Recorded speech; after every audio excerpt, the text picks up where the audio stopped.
Olukiko olwo lwayitabwamu abebembezi b'amagombolora, abakozi ba district n'abanyishenjero.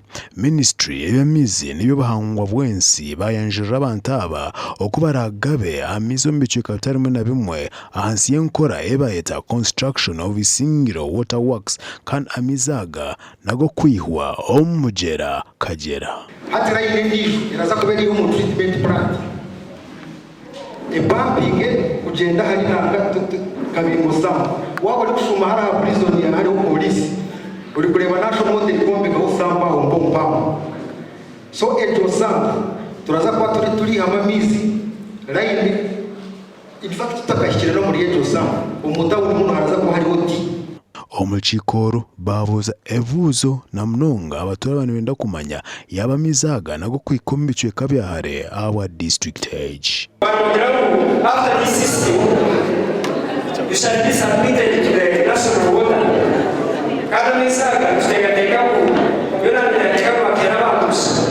Kwero kaza national water bika abantu asakashishwa.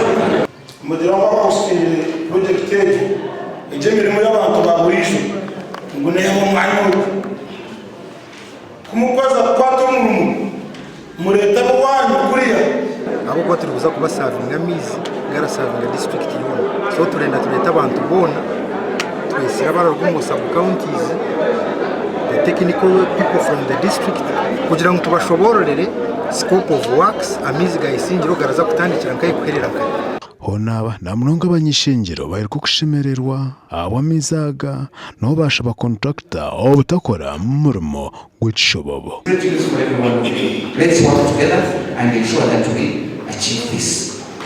It's a do or die.